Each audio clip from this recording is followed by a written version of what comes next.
Welcome to another episode of today's Conversations on Leadership, powered by Life University. I'm your host, Dr. Gilles LaMarche, and I'm thrilled today to host a lady that I just had the opportunity to meet, but I did have the opportunity to read her bio, and it is impressive. Birgit Smith Burton is a respected leader in the fundraising profession who has raised more than, yes, you hear it right, $500 million during her 33-year career. As an executive director of the foundation relations at the Georgia Institute of Technology, which we commonly call here in Georgia, Georgia Tech, she led her team in raising $309 million towards the Institute's most recent successful $1.8 billion campaign. Birgit is a well-regarded speaker on the topics of fundraising and diversity. She has authored articles on diversity in the fundraising profession, co-authored the book, The Philanthropic Covenant with Black America, and contributed to the book 5 Minutes for Fundraising, a collection of expert advice. Birgit is honored to tell her personal story in the book, Collecting Courage, which shares the lived experiences of Black women and men working in nonprofit and charitable space, published in fall 2020. She was proud to be selected by Georgia Tech leadership to participate in the first cohort of Leading Women at Tech, which identified the next community of leaders who will guide the institution in the 21st century. Birgit also was chosen as one of the 2020 Faces of Inclusive Excellence, recognizing faculty, staff, and students who are committed to gender diversity, equity, and inclusion. Birgit serves on the global board of the Association of Fundraising Professionals and recently was voted as the chair-elect for 2021. And believe me, that's a huge job amongst the many jobs that she currently has. She has the distinction of being the first African-American woman in AFP's 60-year history to serve in this role. Congratulations, Birgit. Birgit is the immediate past president of the IDEA Committee, Inclusion, Diversity, Equity, and Access. She also chairs the A.E. Low Grice Scholarship Fund, serves on the Hosea Helps Board of Directors, and advises the Aspen Leadership Group. Birgit is the founder of AADO, the African American Development Officers Network, which for 23 years has provided professional development, education, employment, support, mentorship, and networking opportunities for fundraisers of color. She is also a member of the Ahmaud Arbery Foundation and serves on its board. She is also a member of Alpha Kappa Alpha Sorority, and I would assume has been for quite a while. Birgit earned her bachelor's degree in media communications from Medaille College in Buffalo, New York, and currently serving on its board of trustees. And we could probably continue for the next hour, but this is all the time we have to tell you about this amazing woman who is about to grace us with some wonderful wisdom as it relates to leadership. Birgit, thanks so much for taking the time to join us today. Absolutely, my pleasure. And it's always, embarrassing when you listen to your bio. You want to come up with the shortened, 3-sentence version. Well, I know that in speaking before we started this recording that you had an unfortunate fall at your home in Michigan yesterday, and you're hurting a lot. So the fact that you've taken the time and you're willing to share your expertise and your experience and your wisdom on leadership is truly appreciated. So let's start with a couple of questions for you. Can you name a person or maybe a group of people who have had a tremendous impact on you as a leader? Maybe someone that you mentored under or a group that you belong to that really have had a major impact on your life that then has allowed you to bring that experience to the people that you serve in so many capacities? Absolutely. I love this question. And Gilles, I love talking about leadership. There are, I could go on for hours and hours talking about leadership, the opportunities I've had to be a leader, but I could give you, 50 different people who have impacted my career in some way as a leader, a mentor. But I'm going to choose 2 really, really important people to me this afternoon. One was my grandmother, and I write about her in the book, Collecting Courage. My grandmother pastored a church in Southwest Michigan, which is where my home is, I actually owned my grandparents' home. They moved through to Southwest Michigan during the Great Migration in the 1930s. And so their home is well over 100 years old, but I'm adopted. And when my parents they adopted me in Germany. And when they brought me to the US, I was 3 years old. And my grandmother, Reverend Alvine Lowe Grice, was, one of the first people I met in my new family besides my parents. And, you can imagine, I was a 3-year-old who my birth mother was German, and German was my first language. And, before anybody's impressed with that, know that this is 3-year-old German. Okay. So when people ask me, do I still speak it? I was speaking 3-year-old German, so no impressive words there. But so I met my grandmother, and for years, I would go with her as she would go out into the community, and she would visit people and bring clothing and food. And this is where I learned, philanthropy, right? And giving. And this is, how I grew up. So my grandmother was one of the first people that I really experienced, giving and leadership. And then there were many others in between. But the next really tremendously influential person was Charles Stevens. And Charles Stevens was hands down my mentor. He encouraged me to stay in the fundraising profession. I tripped into it like many of my contemporaries did at the time. I won't tell you how many years ago, but somebody said, call him. I was 26 years old, and this is before email. See, I'm giving it all away now, Jill, but before email and cell phones, I had to keep calling till I got him on the phone. And he met me at a conference in Miami in a food court, and, said that we could talk for 30 minutes, hour. He gave me 3 hours of his time. And he convinced me to stay in the profession. He said that I would not regret it. And fast forward through many years, he's the reason that I joined AFP 30 some odd years ago.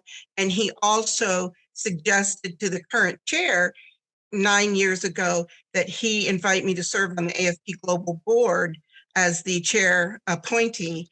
And we've seen how that turned out. I served on the board for 8 years, and now I'm the chair-elect and will be the chair of the AFP Global Board in 2023. If you were to describe in a few short words the number one lesson that you learned from Mr. Stevens that you carry with you that continues to allow you to grow in all of your roles, what would that one lesson be? Because I know there's many, but what would be the one that you'd want to highlight today?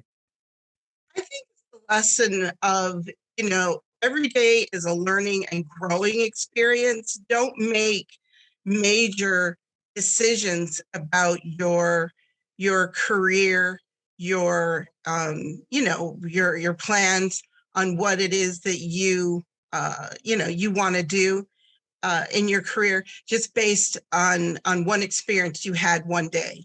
Because I had a bad experience, and I said, I'm out of here.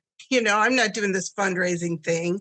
And he convinced me that that this was a great profession for me. How I entered into it is another story for another day.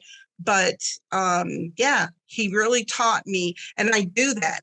I pause and take a deep breath and revisit everything before, you hit send on that email. You know what I mean? Walk away, come back, so that is the one big lesson I learned from him: to pause, take a deep breath, don't make important decisions based on, one event, something that happened that discouraged you. That is certainly great insight for our audience, because all of us can learn from. And is there one that stands out from Grandma? Oh, goodness. Love. Love. And that's what the chapter that I wrote about is about love. The lesson that she taught me about love And really the biggest example is my cousin, Brian, who, was uh, differently abled, challenged. He never, grew mentally beyond 8 years old. But my grandmother would take us all, my cousins, Brian included, fishing. And my cousin Brian would, cast his pole, his line in the water and get it all tangled up every single time. And she would every single time untangle that line and kiss him and hug him. And I watched my grandmother do that. And that taught me love and patience. I've carried that my entire life. That's see, another wonderful lesson. Love, Yeah. patience, perseverance. Yeah. Right? Oh, yeah. And let me just tell you, my cousin Brian is 57 years old now. And he was told, his mother, my aunt, was told that he would not live past 8, because of his mental state. And he's 57. That's love. You got that right. I love that. Yeah, I Yeah. love that lesson. So moving on to the next question, Sure. a few questions we have together today. Yeah. What are the most important decisions that you make as a leader for your organization on a daily basis? Yeah. So, I thought of this in terms of, what I think is really key, really important as a leader in an organization. There's 3 things, there's many, but 3 things that really stand out for me. One is to learn to delegating on a daily basis. And that's often difficult for leaders, right, Jill? Because, we often are micromanagers. I'm one of those people that if it takes me too much, to explain it or, to get it done, I will just jump in and do it myself.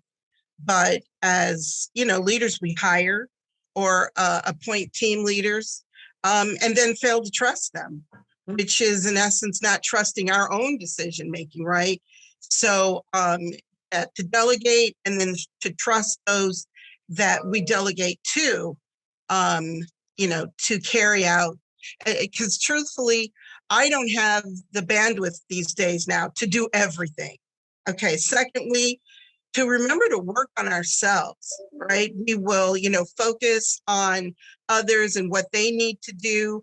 We'll focus on what the organization needs to do, professional development, organizational audits, but our own personal growth, which directly impacts the organization and the team.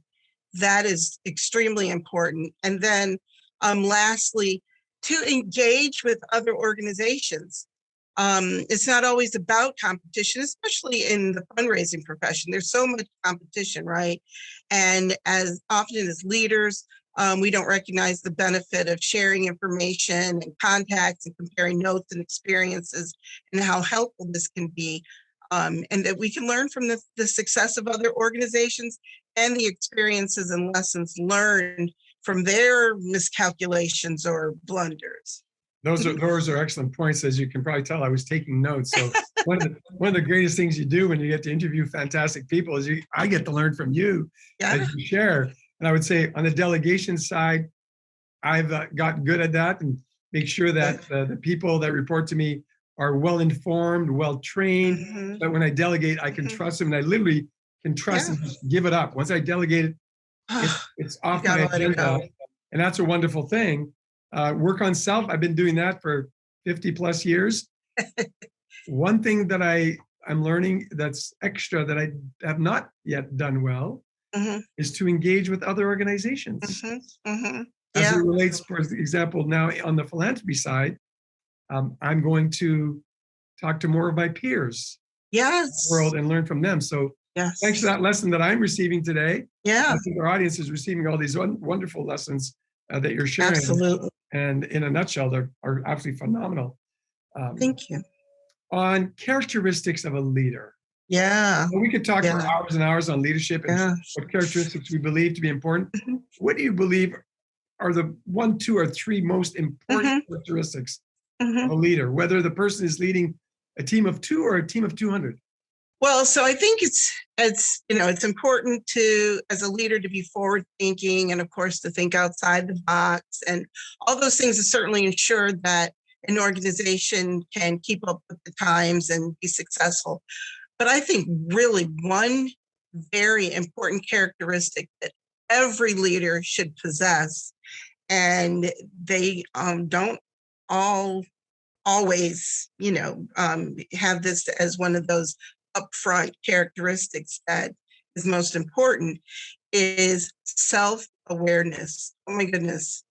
I could preach a whole sermon on this, right? A good leader needs to be aware of others, but also of their own behavior. So how it affects their team, as well as the people they interact with, um, you know, inside the organization, as well as outside the organization. They need to be seen as the face of the organization, or the face of fundraising, or development. Somebody said that to me, a long time ago when we were talking about, more diverse representation among fundraisers. And somebody said to me, well, the person who is in that role, whether it's, the leader of the organization or the development operation, is the face of that organization or that operation. And so people are looking and they see the entire operation through how that person, acts or interacts with people. And so oftentimes we're not, self-aware. So when fundraisers call me through the African American Development Officers Network to complain about the challenges they're experiencing within their organization, and they speak about these, I would say there are three top things that they, complain about. One is salary. Two is salary. But three, the third thing is often the organization's leadership, mostly top leader. And with self-awareness, a good leader needs to be aware of their own behavior and how it affects their team. And, research suggests that when we see ourselves clearly, we're more confident, more creative, we make sounder decisions, we build stronger relationships, and communicate more effectively. And we're less likely to be deceptive. So to be more effective leaders, I think, and to support our teams, we have to really work on being self-aware, and that starts within us, within ourselves. Yeah, and that's an important factor, because when you're self-aware, I live from the perspective that people will watch you and will normally, mock your behavior. Mimic, So yes. if you're Yes. behaving with honesty and integrity and passion and respect and diligence in your work ethic, they're likely to do that because they never want to disappoint you. Yeah, very true. So some leaders think, I could behave this way, but expect my team to behave that way. That doesn't work, does it? No, it doesn't. Never has. It definitely does not. No. They say that, what is that saying? I hope I don't get it wrong. A rotting fish stinks from the head. It starts the head down. So, I'm not calling organizational leaders stinky fish. I'm just saying, But it starts from the head and it goes down. So we got to make sure that we lead by example. Exactly. That's an important piece. And I guess my last question for you today would be, because just reading your CV earlier today, I realized how busy a person you are, how involved you are. You have so many different verticals that you are engaged in. When does Birgit take time to take care of Birgit so that you can continue to grow and you can continue to develop as a leader? What are your suggestions, or what is it that you're doing that you could suggest to our listeners that they could do to help them grow and develop and continue to develop as a leader? Absolutely. So this is a tough one for me, Gilles, because I am good at telling others what to do. I'm not as good about practicing it when it comes to what am I doing, right? To continue to grow and develop as a leader. I'm always taking training so I can stay current, and up on, and it's difficult sometimes, especially in the inclusion, diversity, equity, access work that I do. That's a tough one to stay current because terminology is changing. We're learning more and more, in that space. So I try to stay current. I try to invite people to give me feedback, because there's some self-awareness. When I do presentations, I always give my email address out and invite people to please, send me an email. We'll schedule a call. Did I say something wrong? Do I need to get something right? Is there some learning to take place? Realizing that, none of us are perfect, right? So, not being so hard on myself, but being open to people and letting them know, listen, I'm open to learning every day. I'm not just telling you all what to do. So, so that's really important. And really, even though I said this earlier, delegating. It's not synonymous with, pushing off work and not taking anything on yourself. It means that you recognize that you can't do it all, right? And you've got, incredible people that you've brought on your team who can do work. I was reading President Obama's book, and in one of the chapters, he was talking about, assembling his team and, what thought he put into bringing that team together. And I thought, this is brilliant. This makes sense. You surround yourself with the people who can advise you, who are brilliant in these areas, acknowledging that you don't do it all, that you don't know it all. And reaching out to other leaders, yes, but not just the leaders, right? You reach out to, in the AFP membership, my intention when I step into the role of chair is to be out there when I'm at the international conference, not just being up front by the stage and separated from people, but going out and talking to the membership and, hearing what they're thinking.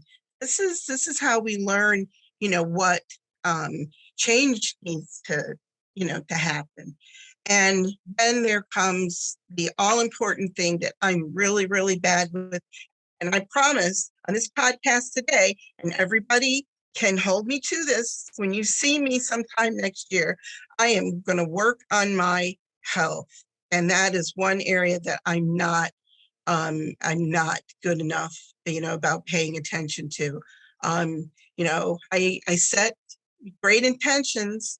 I'm going to drink, X amount of ounces of water. I'm going to walk. I'm going to, I've got my, expensive stuff hanging all over me that measures my steps and, counts, everything.